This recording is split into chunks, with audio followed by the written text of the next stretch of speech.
Hello everyone and welcome to another video. This video is going to be a bit different to probably any video I'm going to do. There's going to be a reaction, bit of an analysis, and although Harstem's reaction to my balance complaint, I suppose, is the analysis. But yeah, a bit of reaction, some counter arguments and clarifications as well to my imbalance form, which Harstem did make a video on, which I'm a bit stoked about, but yeah, so thank you, Harstem. Greetings, Captain Kevin. I come in search of aid against a force so fast and deadly, they are essentially untouchable. Yes, Kevin, I am talking about the Zergling. These little buggers are so fast they can only be caught by the one unit you don't want to use against them, the Phoenix. So how on earth is Protoss supposed to deal with it? I open... By that point, you don't want to use Phoenixes against Zerglings for obvious reasons. But Phoenixes, almost kind of seem like the only unit fast enough to keep up with the Zerglings for a while. You won't be able to catch up to them with other units. But yeah. Open double Stargate Phoenix as I find it easiest to use a consistent and survivable form of harassment to harass. As I struggle to use methods which would require 300 plus APM to use sufficiently, like Glaive Adepts. The problem comes when the Zerg sends out its dreaded Zerglings in mass to kill my bases. My Void Rays, Archons, Adepts and Zealots cannot even hope to cut through the links before I lose my third, my fourth, my third, and my third again. That's the third base 3 times for the people that were counting. Usually I would attack with charge lots once my opponents get sufficient Hydras or Corruptors to ward away my Phoenixes. But Kevin, how on earth am I supposed to keep the Zerg in check with a ground army if I cannot even keep the Zerg in check at my own bases? Please, if there is a better way to keep the Zerg in check whilst defending against this insane unit, teach me. Signed, you. Well, not you, but the player who submitted the balance complaint form is called you. That's exactly why I picked that name. You can make so many puns with it. Base is Protoss, the league is Masters with 4.5k MMR, and the server is Australia. Now, that means that the person who submitted is a bit of an idiot because the Australian server doesn't really exist anymore. Yeah, Hamster knows exactly what why. Yeah, I play on the Australian subserver, which is a subserver of North America now. But yeah, I thought it was funny that was in the form, so I just picked it.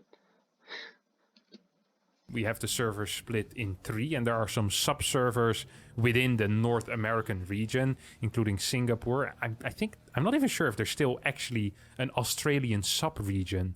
I think they might have just removed that altogether, but I could be wrong.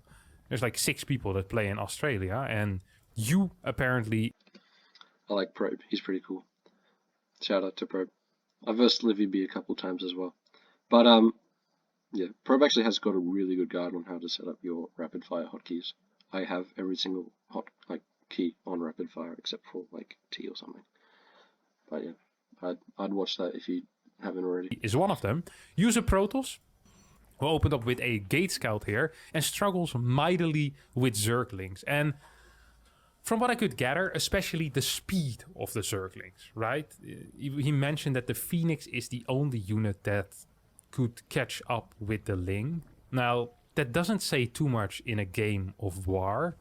Like, there are people and there are things that are very fast, but are not necessarily good at war. Like, imagine if you have a Formula 1 car. It's a very, very fast car and probably great to have, like, fun to drive around with. But if someone shoots at you with a tank while you're in a Formula 1 car, you'll probably die no matter how fast you are. Or someone snipes you down while you're sitting in your little car. Like, I mean, that is true, Harstem, but the and part of the complaint, I suppose I didn't clarify it super well, but part of the complaint is more the speed than the actual fighting ability of the Zergling, and the Zergling's ability to snipe bases. But yeah, so going along with this analogy, imagine you have a tank, right? And it's like it's in Berlin, okay? And you have a house in Amsterdam.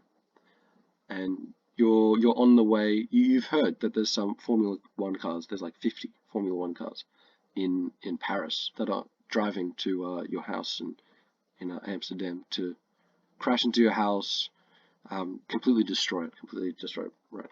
And so you start going over there. You're never going to get to your house in time uh, to stop the Formula One cars from crashing into your house and destroying it. It's not meant for heavy fighting. You could probably drive into someone and deal some significant damage. It's the same with Lynx. They're very fast, but they're honestly kind of useless in a straight up fight majority of the time. They do well against small harassment forces, and in very large numbers, Lynx can take out things like Zealots, Stalkers, Adepts, but once Splash comes into play, and especially Storm, or Archons even, the unit becomes weird. Okay, sorry. I can't quite recall how I want. Yeah, my bad about this one. That was just a misclick. Yeah, I was a little bit, I don't know, I guess I had a fair amount of adrenaline in my blood, but yeah, it kind of gets hard, at least for me. Probably a fair amount of you would be able to relate to this, but to like click properly and to keep everything, I don't know, but yeah, anyway, this was like the fourth, fifth or whatever game that we played. This is my practice opponent that I went against. He's the same level, don't worry. It's not like he's some smurf. But yeah, that was a pretty bad misclick, I think, because I was a little bit shaken up after so many losses. You kind of make more mistakes the more games you play, especially if they're all losses. The unit becomes worse, is what I want to say. I completely lost. But even like in the games where I was playing better, he still generally managed to beat me with Lings, which is why I obviously submitted this form. My train of thought when I saw... Okay, what is this? Stargate got built 34 seconds ago. So this is a Stargate pre-warp gate, a very standard build order. Whenever you play Stargate, you want to delay your warp gate. Okay, that is pretty normal. That way you get a faster initial Stargate unit. However, I've never, ever seen a chrono boost on the warp gate afterwards. Like, this either is like some fake or just a terrible build order. Or both a fake and a terrible build order. And the follow-up here makes even less sense because there's not going to be a Stalker. So basically, you're pretending to be doing some type of gate rush or like some gateway-focused rush because you're chroning out the warp gate. Then you don't get a Stalker to deny scouting, and you allow your opponent to see that you build a Stargate. So you just wasted an entire chrono boost. You're the guy at the poker table. You are the guy at the poker table who wears like the big black sunglasses, thinking he's so smart that no one can read me, they can't see my eyes. But in reality, your glasses have massive reflection, and everyone knows exactly what you have. Nice at it, hamster. Like, that's what you are, or that's what you is, I guess. It's difficult when someone is called you. It completely messes with your head. Completely messes with it. Anyway, this entire build order so far has been hot garbage. I'm not even entirely sure how it's possible, but despite this being a single Void Ray opener and a single gate expansion, this Nexus still went down at the 4-minute mark, rather than at like 345 or 350.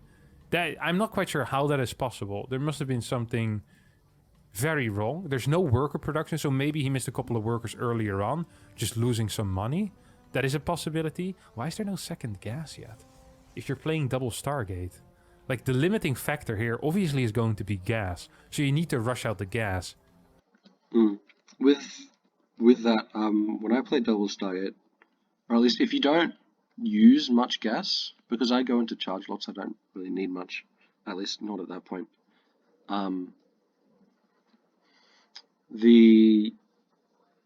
You can, like, it's roughly speaking, it is 1 gas for constant production of 1 Stargate, and 3 gases for 2 Stargates is a pretty good amount. I think I should have gotten this gas sooner though, and I should probably also, I don't know, catch up on a build order again, look at the fourth gas.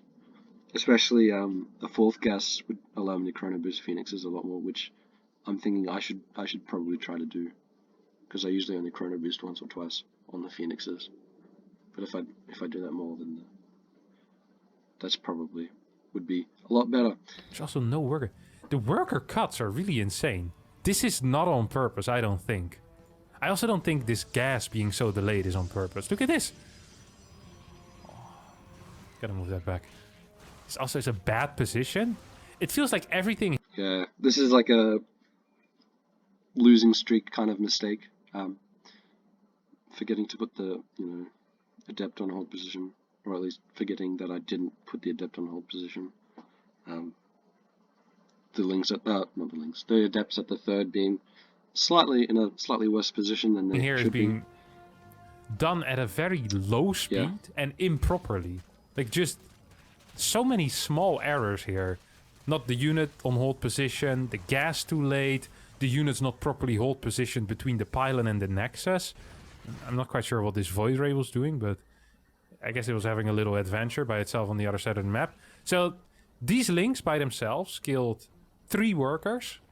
They scouted entirely what's going on. They forced an entire mineral line to pull away from my... Yeah, usually I put the void ray like slightly outside the third to scout for incoming Zerglings and all that, so then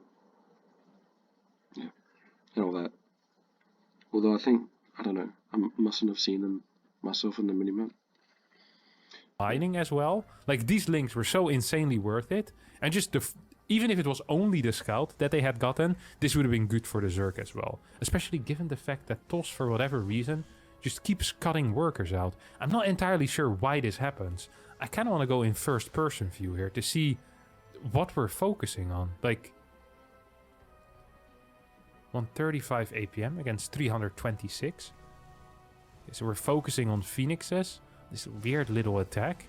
This attack is hitting very late with very little. Guess we do get a little bit of drone harassment going here, which is nice. No workers being produced behind this. Loses the void ray here. Didn't see it, but I saw the body of the void ray actually fall over.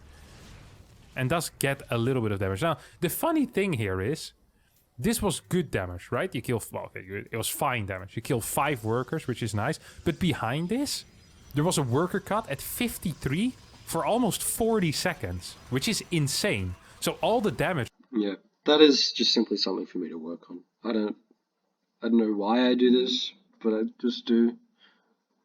Well, because I'm not practiced enough at it. But yeah, something to work on for me would be continually making workers while I micro. That you just did.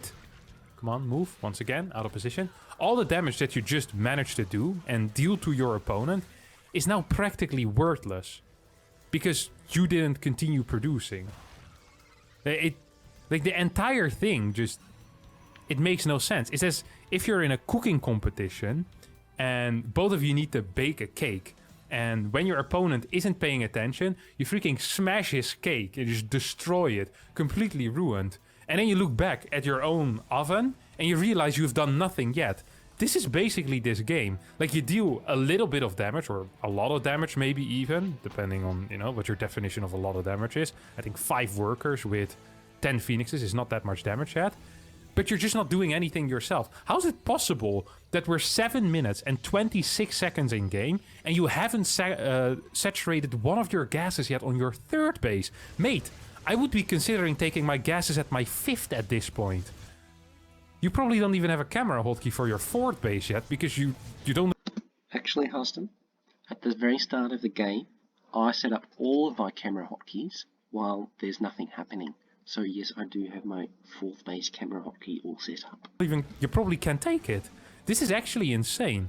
Everything is happening so slow.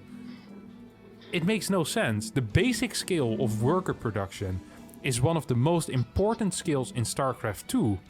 And the moment something else happens for you, you just stop using it. You're just, alright, workers, not that interesting. I'm not gonna get them anymore. It's bad. It really is bad. On top of that, you've only killed 13 workers despite building 13 phoenixes already. This is a huge investment. And the funny thing about Phoenix Usually in most of my games against other opponents, I do manage to get more damage, and that's something I usually focus on a lot. By focusing a lot on the Phoenixes, though, I do generally start floating more than I did in this game, which, I don't know, might be a bit hard for Harstem to believe. Or at least, similar amounts. But because this guy, he's really proactive with his Zergling harass, which is not something many Zergs do at this level, believe it or not. I did find it especially hard to Phoenix harass and keep my units in position at all times. As you can see, my units were not in position. I was kind of fumbling around a little bit. But what if this was just a one-off? I'd be like, oh yeah, I just fumbled. He just kind of messed up with my kind of thing. But because we played several, like 8 or 9 practice games in a row, and I just kept doing this over and over, I'm just like, man, how on earth am I supposed to then, do this? I mean, the mistakes are still pretty obvious, and I think Harstem pointing them out also makes it helpful for me to then improve on those later. But, yeah. Is that eventually most likely you're gonna get damage, but it's important to get the damage as quickly as possible so your opponent also has less. Yeah, this is exactly the kind of move that I mean. Like and what I'm complaining about, like Zerglings just being too fast. Like I was already sending the units to be in position to defend the 4th base, but then he gets there before I can even get there at my own house, like at my own base. So, that's what I mean. How am I supposed to keep the Zerg in check if I can't even keep him in check at my own bases? So I was sending my Adepts in between, in like that little pylon kind of crevice and all that to be in a better position, but then they caught out like this. Mining, right? If you kill 20 workers at the 5-minute mark, that's a lot more impactful than if you kill. Then again, I suppose it is a good habit for me to get into sending the Adepts out before I take my base instead of at the same time I take my base. But yeah, 20 workers at like the 9-minute mark when there's a. It's not something you generally have to do at this level because Zergs aren't proactive with their Ling harass, at least not like this guy. 3k bank already. I don't understand how it's possible. I think if all Zergs were more proactive with their Ling harass, they'd probably have a lot higher win rates in PvZ, ZVP, rather. But yeah, they just don't do that, and then they complain that Protoss is Imba. That your adepts are literally always out of position. They have these experiments where they have like a monkey pick stocks at the start of the year, and then they match the monkey up against the like financial experts. And I think for like years straight, the monkey would outperform the financial experts. I feel like if we could make a monkey put these adepts in positions around the map, he'd still be in position more often than you have been so far. Not a single time have your adepts used any type of Sim City. Look, once again, you're just out in the open. The Zerg actually could have just fought it, taken out every single Zealot, which, by the way, none of them were in range of the battery. Maybe one of them was in range of the battery. You would have lost all your Zealots. And once again, you never would have been capable. Look, you just keep doing it. You just keep staying out of position. I don't even understand how it's possible to always be out of position. Like I said, by pure luck, you should be able to be in position more often than not. Well, not more often than not, but at least every now and again. Like, I literally do not understand this. You gotta explain this to me. If someone understands this, please explain it to me. You just see 25 links move towards this side. You see them escape through this general. This is part of that bad habit, I guess, developed by one, me being bad, and two, also my opponents kind of not being so proactive with the Ling harass. They usually, like, I know the Zerglings are probably there, which I'm pretty sure I'm sending my army over there at the moment, because I think that they're going to attack. But because players don't, aren't so proactive in denying bases, at least not once the base is, when they're taking the base, they can usually be proactive in trying to kill bases, but not deny bases. At this kind of mid to low Master League. So part of that is me being kind of greedy, taking the base then defending it, because people attack after the base is finished for some reason. Area. So it is safe to assume that the links are going to be somewhere on this side of the map.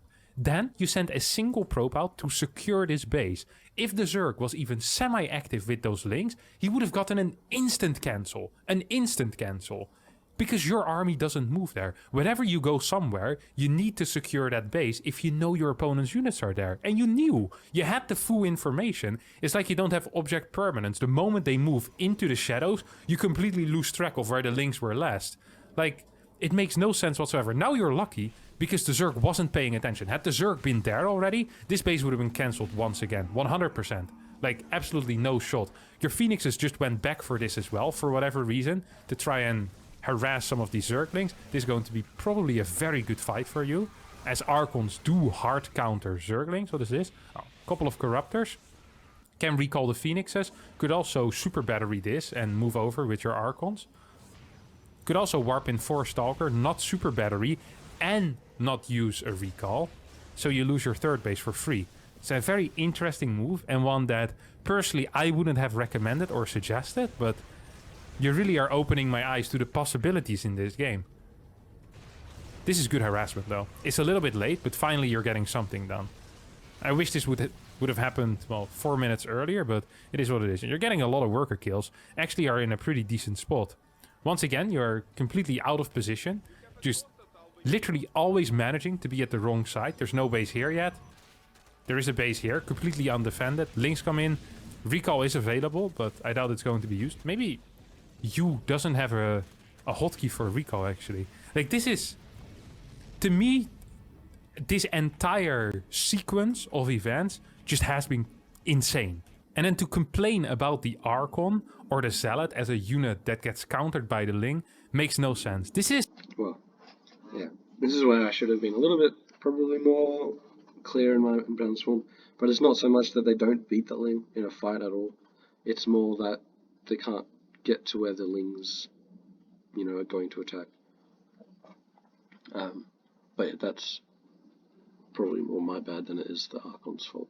This is almost as if you had a sniper rifle, okay, and your goal is to assassinate someone, but rather than chasing the target that you need to assassinate, you're spying on your neighbor because you're secretly in love with the person that lives next to you. So you're spying them in their backyard pool. Then the target that you're supposed to assassinate gets away, and you start complaining about how bad your sniper rifle is. Well, this is not what a sniper rifle is supposed to be used for, and also you weren't even really trying to fight with it. Like, you're using it as a scope, which is fine. I mean, maybe something beautiful will grow out of your voyeuristic relationship with your neighbor, but honestly, if she ever sees you control stuff like this, I don't think there's any future there.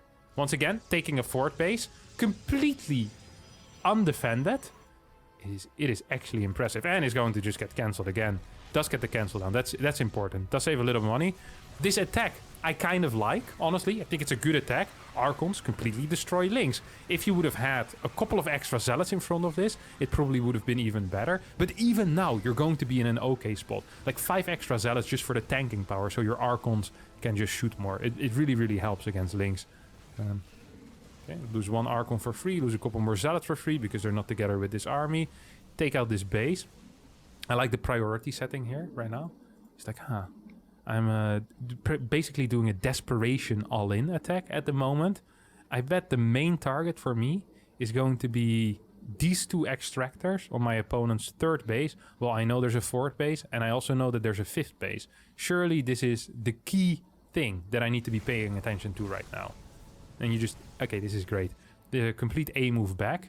And these units continued attacking the extractors. That was actually kind of scary, because if the Links had come in for a surround, I guess, which they do right now, you're just going to lose every single unit. Yeah, this is also why having a couple extra Zealots is just super useful. Phoenixes are still alive. Yeah. At the time I moved out, though, I didn't, I don't think I had money for that, if I recall. Yeah. I had a couple of Zealots, and I do know Zealots are very good with Archons. To keep with Archons, but yeah, it's still a valid point from us. I mean, this game is just really wild. 12 minutes in, still no fort base.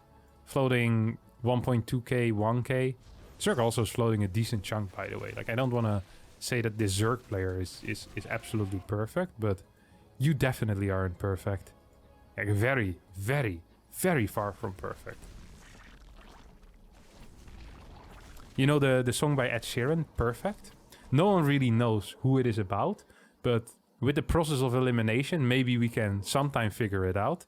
And I know for sure that the song isn't about you. We can send that in. If anyone has the contact to Ed Sheeran, or to the Ed Sheeran fan club, who've been keen on figuring out who the song is about, we can take you off the list.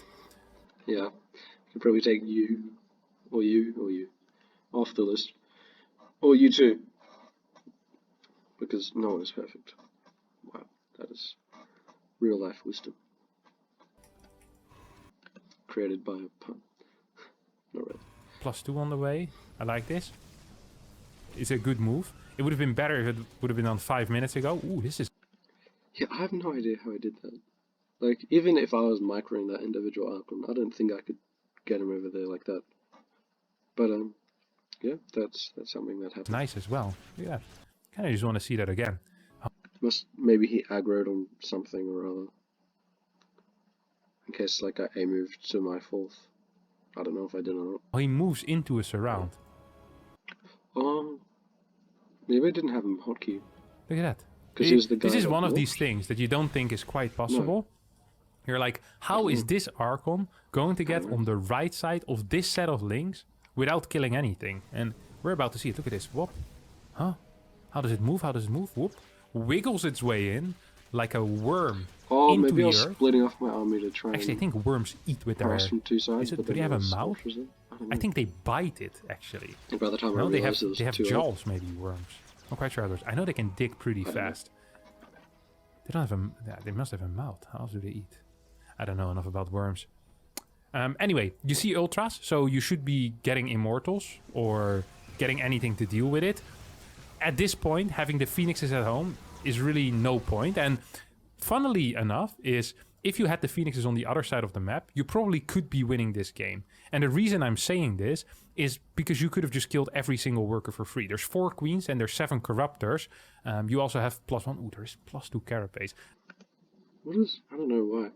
This always seems to be an issue, but... the nice shields and HP on the corruptor. I'm sorry, Harstem, I can't send those across the map. Corruptors are Imba, they have so much HP and shields and energy as well. I'm pretty sure with 11 feet. But yeah, this is a very, very good point, I think, from Harstem. This is something that I should probably work on.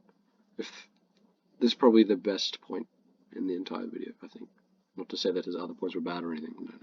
But this is probably something that I should, or at least the thing I should take home the most. Phoenixes and a Voider, you're going to be capable of taking out seven corruptors.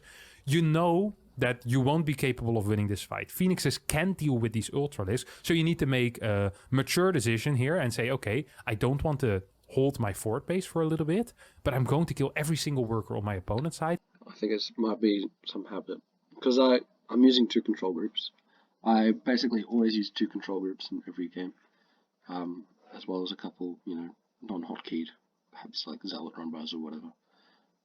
Actually, I sometimes use a 3rd control group for a Prism or Oracle, but yeah. And from that, so say if you'd be playing Terran and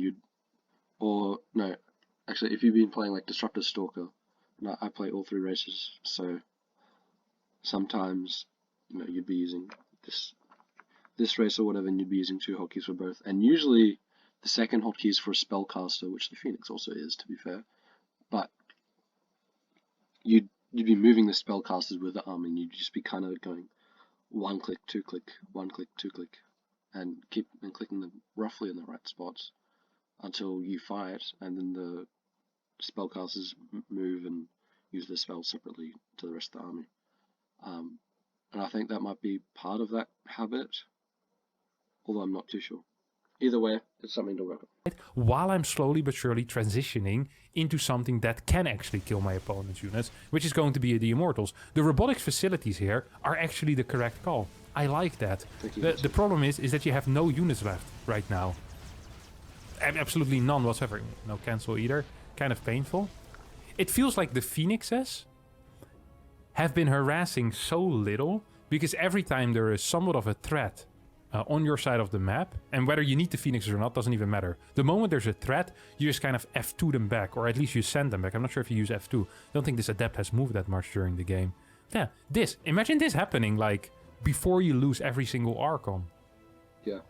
Also, I think you send out a Zealot run by earlier, despite your opponent being on 3 base, which isn't entirely brilliant. Forgot to mention that. It's important to keep that in your memory as well. All the mistakes. I remember all of them. I mean, at this point, there's like a single Archon. It's hard. Even if you wouldn't have lost the Archons on the right side, it would be hard. It's going to be even harder if you're not planning on attacking with the Archon. Okay, do get something done here in the end. Maybe with 3 Archons, could have held.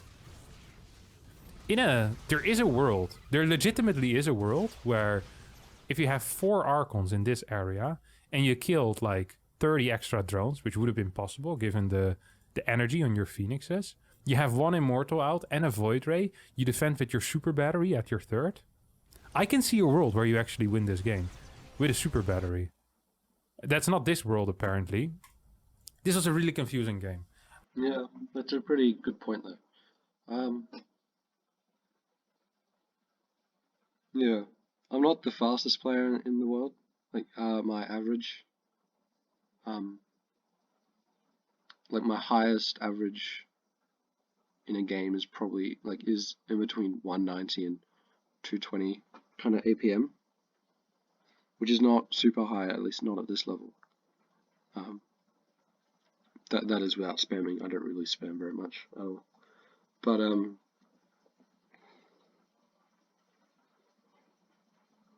yeah, I think perhaps trying to do more moves like that, especially where it does require more and more APM, which would push myself a lot more regarding like in the kind of APM field, would make me a lot faster, I think, as well. I have also been trying the hero build against Zerg a little bit after this series of practice games, and although it hasn't been working as good as the Phoenixes so far, it has been, I think, improving my APM a little bit.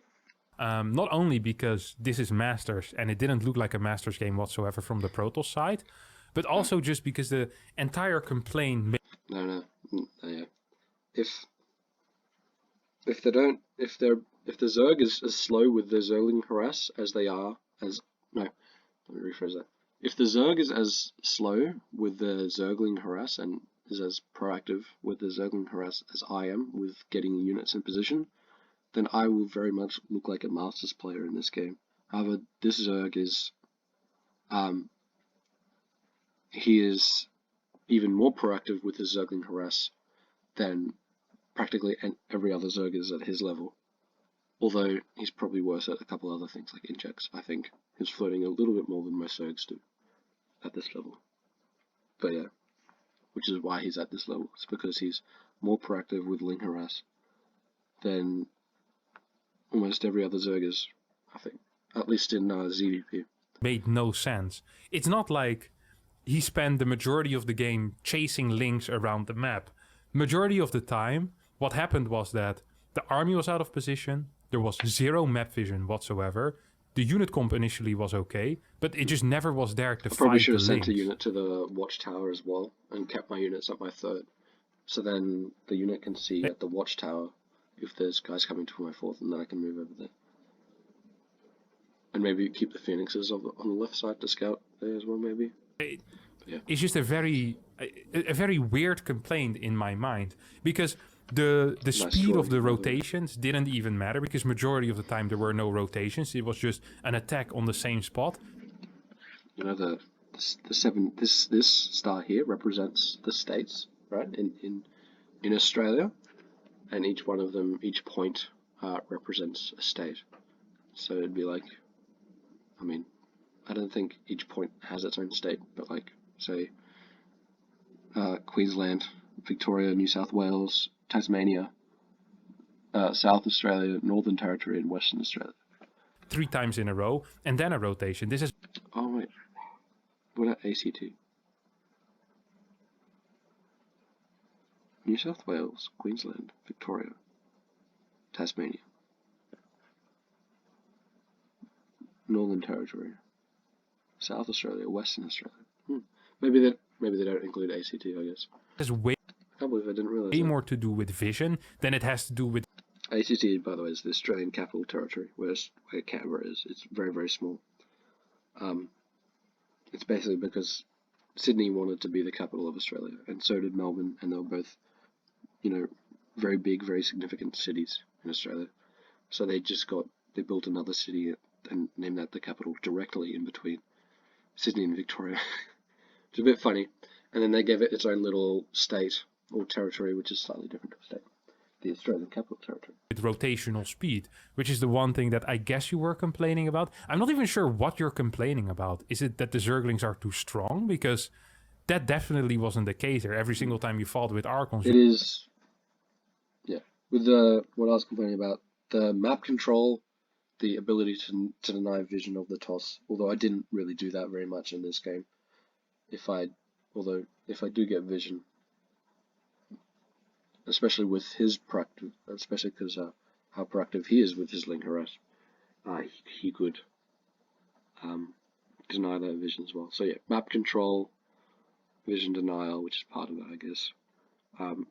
And the speed at which they move, so then they can deny your bases before you can get to them. But yeah, at this point, I think I should just get more used to putting units at my base before I take it, and then take the base, so then I always have units there. But then trying to split army correctly against roach pushes, I guess. But if it's roaches, you could probably be a little less proactive with it. You destroyed the links. Every time you were in position, you held your base extremely easily. The only thing that you could complain about is maybe that it's difficult to get map control if your opponent has this many links, or difficult to keep track of what's happening. You could also just pre-split your army. This is perhaps a foreign concept to you because it requires more than one control group. But if you have 3 Archons in one base and 3 in the other, and you have batteries at both, no amount of links is ever going to get through that. It's simply impossible. Banelings are going to be a necessity, or some type of Roach Ravager. Otherwise, like Ling against batteried Archons, it just doesn't work. It feels like you're complaining about something that wasn't an issue whatsoever, and thus I can't do anything else but say. Yeah, most Zergs do some kind of Roach, or especially when they see Phoenixes, they do some kind of large Hydra push at one angle. So I don't usually split my army, and I'm kind of, I don't know, I guess at this point I'm always kind of, I trained myself to be prepared for that attack when they come. So I just keep it all at one base, hoping that they attack that base, and if they attack the other base, that's fine, but like, Hydras are slower than Lings, so I should be able to get there in time to defend.